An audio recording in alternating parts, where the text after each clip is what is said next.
Halo, jumpa lagi pada materi morfologi. Kali ini kita akan berbicara tentang afiksasi. Tahukah Anda afiksasi? Ya, saya rasa Anda pasti sudah mendengar kata afiksasi. Afiksasi merupakan penambahan sufiks atau prefiks atau infiks pada bentuk dasar atau base atau pada root yang bertujuan untuk membentuk kata baru. Nah, sekarang coba Anda perhatikan kata ini. Ada kata ajar, kata lari, kata malam, dan kata merah. Nah, kata-kata ini merupakan morfem bebas. Mengapa morfem bebas? Pada materi sebelumnya sudah pernah kita bahas bahwa morfem bebas dapat berdiri sendiri sebagai suatu kata. Nah, contohnya adalah morfem ajar, lari, malam, dan merah yang juga sekaligus berfungsi sebagai morfem bebas. Sekarang coba kita bandingkan dengan kata belajar, kemudian berlari, lalu ada kata semalam, dan ada kata kemerahan. Apakah yang membedakan kata ini, belajar, berlari, semalam, kemerahan, dengan ajar, lari, malam, dan merah? Ya, kata belajar terdiri atas lebih dari satu morfem. Artinya, kata belajar dibentuk oleh morfem ber dan morfem ajar. Nah, ini berarti kata belajar dibentuk oleh penambahan morfem terikat ber atau pembubuhan morfem terikat ber pada morfem ajar. Begitu pula dengan berlari, semalam, dan kemerahan.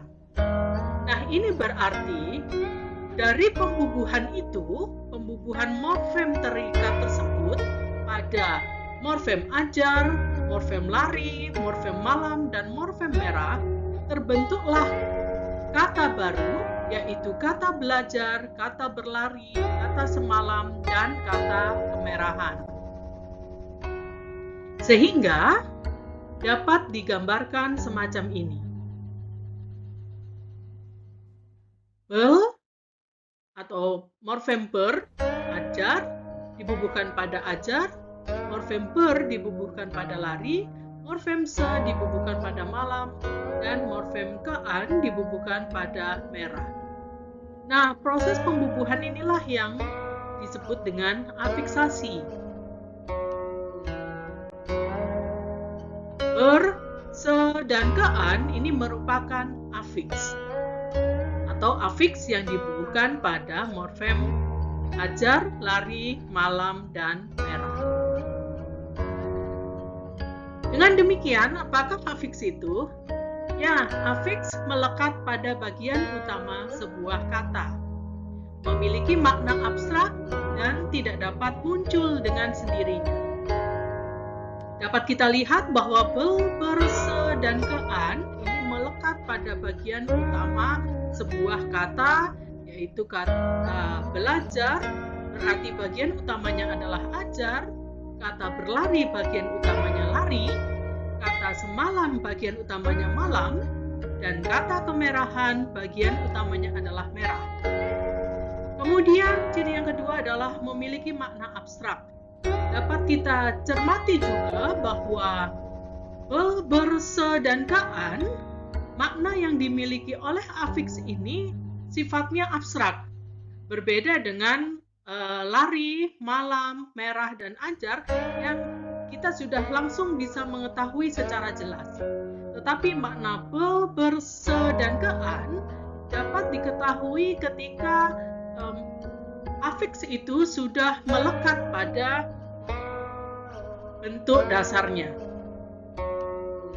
Sehingga dikatakan pada ciri afiks ini makna afiks tidak dapat muncul dengan sendirinya. Nah, maka dapat dikatakan pula bahwa afiks merupakan morfem terikat. Jumlah afiks dalam suatu bahasa terbatas dan mana afiks bersifat gramatikal. Mengapa gramatikal? Karena afiks itu bermakna ketika dia sudah dilekatkan atau dibubuhkan pada bentuk dasarnya. Sehingga makna yang dimiliki oleh afiks bersifat gramatikal. Nah, sekarang coba kita cermati kata bergaya, meninju, menggosok, kebiruan, perdamaian, pengakuan, dan satuan. Apakah afiks atau manakah yang merupakan afiks pada kata yang ada dalam kotak merah ini? Ya, pada bergaya, afiksnya adalah ber. Meninju, afiksnya adalah menasal. Menggosok adalah menasal. Kemudian kebiruan, afiksnya adalah kean. Perdamaian, afiksnya adalah peran. Pengakuan, afiksnya adalah penasal an. Dan satuan, afiksnya adalah an. Nah, sekarang kita akan beralih ke dasar atau base dan root atau akar. Seperti yang sudah kita bicarakan tadi, bahwa kata berlari ini dibentuk oleh afiks ber dan lari. Nah, lari ini merupakan dasar atau base dari kata berlari. Lari juga sekaligus merupakan akar dari berlari dan berlarian. Jadi kalau ada dua kata di sini yaitu berlari dan berlarian. Nah, berbeda dengan berlarian, base-nya atau dasarnya itu bukan lari, tetapi dasarnya atau base dari berlarian adalah berlari. Akarnya tetap lari. Jadi, dari dua kata ini, berlari dan berlarian, ini memiliki root atau akar yang sama, yaitu lari, tetapi base-nya atau dasarnya berbeda. Pada berlari, dasarnya adalah lari, sedangkan pada berlarian, dasarnya adalah berlari. Jadi, bagaimanakah maksud dari dasar atau base itu? Ya, base atau dasar ini merupakan dasar pembentukan kata selanjutnya. Nah, coba Anda perhatikan slide berikut.